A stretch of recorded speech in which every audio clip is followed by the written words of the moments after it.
in front, and I believe that they're just a better basketball team, if not for the psychological tricks that they play on themselves.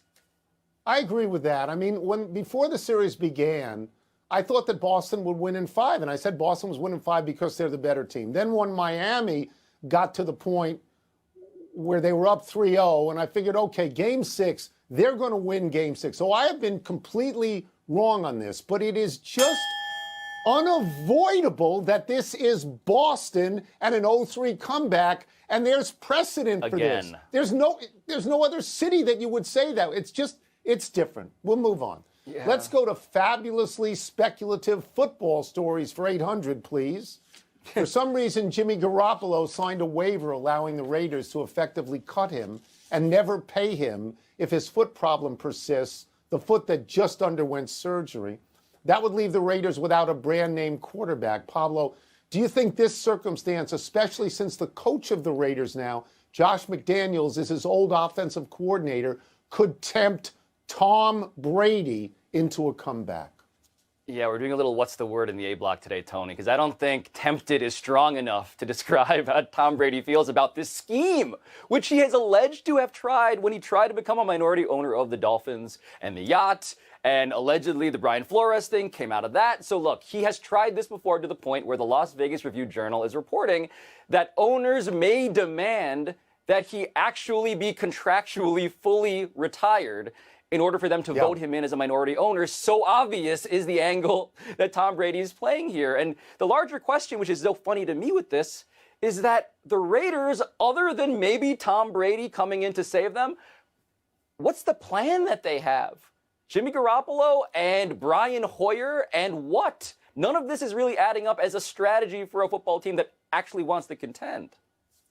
So I love this story. I love it even more than Aaron Rodgers entering the dungeon of darkness.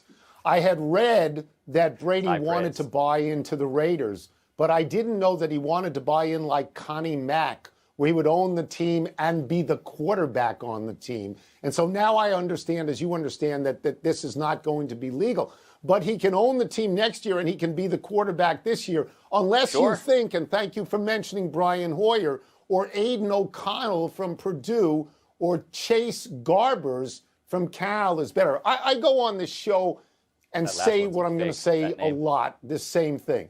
I look at athletes who are trying to play deep into their 40s, early 40s, mid 40s, something like that, and I go, not everybody is Tom Brady. And what I mean by that is that Tom Brady is a physical freak.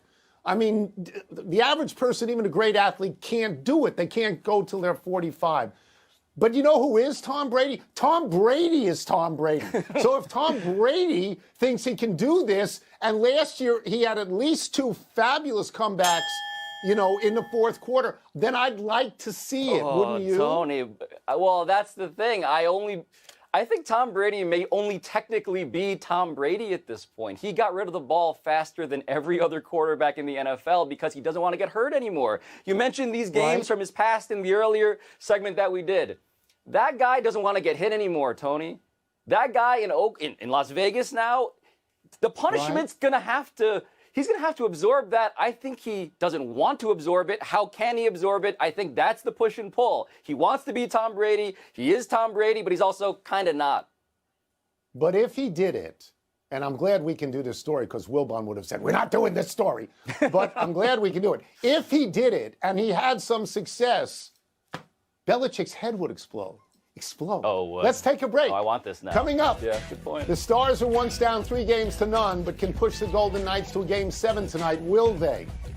And Tony watched the Indy 500 yesterday, so now we got to talk about it, apparently. And I will have thoughts also after the break. Maybe a thought, singular, but I didn't watch all of it because it's on for like 7 hours.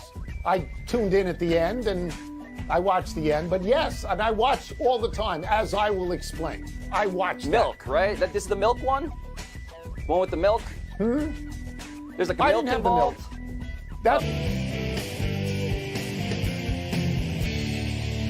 Trying to find out what's cracking with the Commoners. Milk see what's first here and read it. Oh, this is long. Should the Stars be excited about the return of Captain Jamie Benn tonight, or fear that it could disrupt what's been working? Yeah, the vibes around Jamie Benn's return in this series, Tony, are bad. I believe that's a scientific term. The vibes are bad because the guy, I mean, look, to just recap what happened, right? 2 minutes in, he gets tossed from the game. He's their captain. He's played 1,000 zillion games. And thereafter, the game collapses. They pull their goalie. Everything goes terribly. And after that, he says, I was unfortunate that my stick was the landing point on that guy's face. So he is a liar. He got suspended for 2 games. They have won 2 games without him, but they've used him as this rallying cry. And if you're going to disrupt the little run they've had because this guy who did something terrible has become the Gipper for you, no, I don't like this. I fear what happens to the mojo of a team that is benefiting from the bottom line to benefit one of their top guys. That's interesting. I completely disagree. He's their captain. Presumably, he's the leader on their team. I don't see how it would be disruptive. He's the second leading scorer over the course of the season. He is. I think they have a real chance. They're back in Dallas in Game 6, so I think they have a real chance, and I think he will help them. But beyond that, look at what we've had in the NHL and the NBA playoffs. We were looking at 4 sweeps. We got 2, and now we're counting on miracles in the other 2. Basketball's 0-150. Hockey is 4-201. I'm rooting for a Game 7. I'm rooting for Dallas. I'm rooting for Game 7. I assume you are, too. I don't know how you couldn't be rooting for that. Yeah. More Game 7s in general. Oh. How will you, Pablo, remember this Indy 500? I'm going to take this one. You didn't even watch it. Please. I know Thank that. you. The Indianapolis 500 Facts. for me is something that I try to watch every single year. It is appointment viewing for me. I think it's a fabulous television show to begin with. But more than that, I think it is part of Americana in sports. I would say that the Indy 500, the Kentucky Derby, the Daytona 500, a heavyweight championship match, the Final Four, these are things that I think if you're a sports fan, you should watch, even if it's not your sport. For example, I don't care all that much about soccer, but I will watch the World Cup final. So I don't watch all of the Indy 500. It goes on for a long time. I got lucky enough, I tuned in, Pablo, when there were, I think, 12 or 15 laps to go. And I said, okay, this is going to be great. It's going to be a half hour. I'm going to get everything that I need out of it. Because I'm a sports writer, right? I mean, you're a sports writer because you like all sports, not just because you want to watch the NBA or the NFL. You like all sports. Yes, you're a generalist. But every time they went for a restart, because there'd been an accident, there'd be another crash in 20 seconds. And so the laps eroded, and they only had a 1-lap race. They give it the green flag. There's a 1-lap race. A guy from second or third jumps up to the front and wins 1 lap. It's terrible. It's just not satisfying. It was like a NASCAR, a stock car race. I didn't like it. No, Tony, I want to say this delicately as a student of history, and I consider you a historian. The word Americana is a synonym for old stuff. You just named a bunch of old stuff. I know, but I'm not. I mean, technically I'm 37. I'm relatively ancient compared to the people probably sending you the mail. But to me, you sell this by selling the fact that a tire flew off. I saw the clip with the tire. A tire flew off. Thankfully, no one got hurt, but it dented a car like in a parking lot. The guy who won snuck through a hole in a fence and got essentially mobbed trying to crowd surf. Yeah, that stuff I'm into, but you just had a bunch of stuff that in my mind I'm like, oh, this is like black and white. And there's Let me explain to people why you're killing the Indy. You grew up in New York City, you never had a license. You went to school in Boston, you never had a license. You're not a car person. Not a car person. Manifest destiny in America is the car. Enough email. Let's take one last break. Still to come, the A's are stinking on an historic level. And the Bucks have a new coach. Is he a good fit for that job? I got a license, by the way. I will say, that's good to 27. know. Manifest Destiny didn't start out with cars. It was like covered wagons. And then it was the train. Yeah. But it's cars. If you grow up on Long Island, it's cars. And I'm old. Yeah. I give you that. Happy time, people. Happy belated 85th birthday on Sunday, Jerry West. Mr. Clutch. West has led the longest, greatest career in the history of basketball. He was an All-American at West Virginia 65 years ago. He was on the 1960 gold medal U.S. Olympic basketball team. He won a championship with the Lakers where he played for 14 years and was an all-star 14 times. West was so great as a player that it is his silhouette on the NBA logo. West coached the Lakers for 3 years and down the road decided Pat Riley would be a better fit. Overall, West won 8 championships as an executive with the Lakers and the Warriors. How's that, Pablo? Tony, the first sentence you led with there, that no one has had a better career in basketball, is true because of the last sentence you said. He built the Showtime Lakers, he built the Kobe and Shaq Lakers, he went to Memphis, was executive of the year there, and then he was an executive with the Warriors as they built their dynasty. The guy has had a life in basketball as an exec that is unparalleled before you get to the basketball part of it, and yeah, he was pretty damn good at that too. Happy anniversary, Pacers and Magic. On this day 28 years ago, these teams engaged in arguably the most exciting 13 seconds in playoff history. With 13.3 seconds left in Game 4 of the Eastern Conference Finals, Orlando's Brian Shaw hit a three, giving Orlando a 90-89 lead. On the ensuing Pacers possession, Reggie Miller hit a three, making it 92-90 Indiana with 6 seconds left. With 1.3 seconds left, Penny Hardaway hit a three, putting the Magic back up 93-92, and then Indiana inbounded to Rick Smits, who pump faked to get Tree Rollins in the air and knocked down the game winner. And this is why Reggie Miller is somebody who haunts my own childhood memories, because the round before that, Tony, the round before that was 8 points in 9 seconds for Mr. Miller against the Knicks. And so the reality is that guy in 2 consecutive rounds was involved with the best 9 seconds and the best 13 seconds in basketball playoff history. Happy trails to an 11th straight game for the Oakland A's. The Astros hit 7 home runs yesterday, beat Oakland 10-1, sweeping the series and handing the A's their 11th consecutive loss. The A's are now 10-45. It's the worst record in baseball. They're unlikely to get better because next up is Atlanta. 10-45 record is the worst start of any team in the modern era. Oakland's run differential is minus 199. They have scored 3 runs or less in their last 11 games. They're on pace, hold it, to finish 29-133. They have the lowest payroll in baseball and the lowest attendance. They should pack up and move to Las Vegas today. Right now. Start the car right now.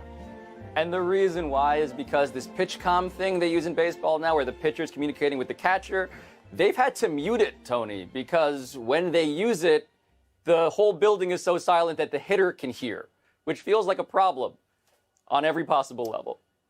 They were a great, great franchise. It's over there now. One omission, Nick Nurse reportedly agreed to become the next head coach of your 76ers. Pablo, do you like that?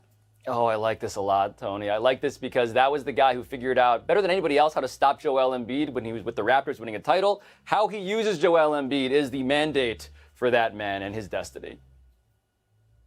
Guys who win championships are fired within 2 years. It's unbelievable. Let's go to the big finish.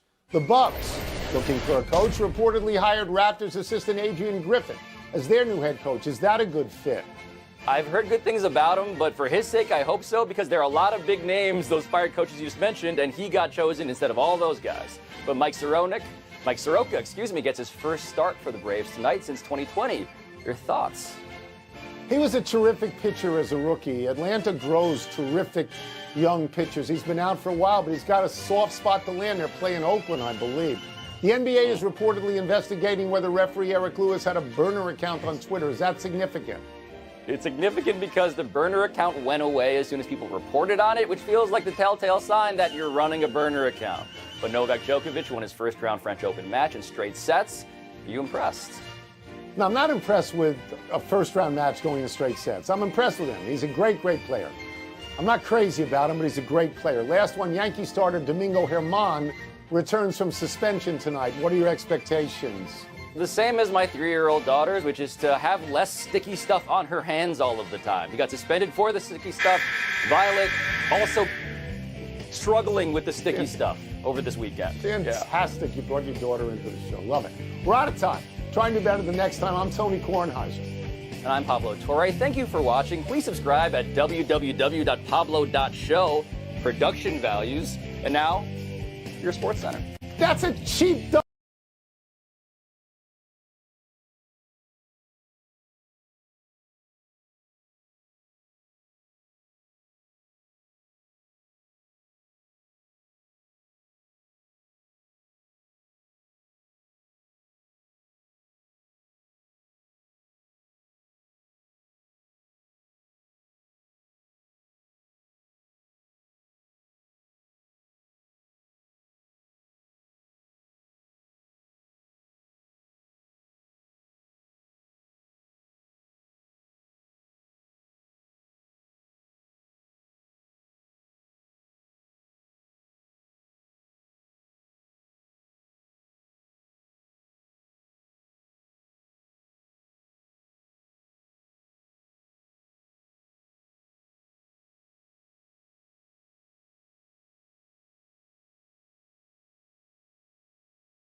So honored to work on a holiday with you. And Tony Kornheiser, wait, Wilbon's not working today? I'd have taken the day off if I knew that. Hi, everything good? What, you would Good to prefer see me you. and Isola? Dude, who'd you want to stick here with me, Tony, on the B team? Who would your chosen sub be as you just go away and... I What? love working with you. Pablo, Yeah. isn't it? Welcome to Yeah, PTI, boys technically. and girls. Wilbon apparently prioritizes holidays over Game 7s, so I am joined indeed by my great friend, Mr. Pablo Torre. And we begin today with that great ending of Game 6 between Boston and Miami. Don't worry, we'll get to Game 7 in a minute. But there wouldn't be Game 7 without that ending where Derek White got his hands on the Marcus Smart miss and banked in a follow just before the buzzer went off. Pablo, your thoughts on how Game 6 played out and the shot that won it? Tony, I think this was the funniest sporting event I've ever seen. And I do not say that lightly, but I say it because the way that I am most entertained by sports in general is when there is an ego on the line, when someone's story that they tell themselves about themselves is fragile and broken. And that was the case for both teams in this game. And the fact that it was broken in the Miami Heat's case by Derek White. Okay, Derek White's a fantastic role player. Derek White is also somebody who was clearly like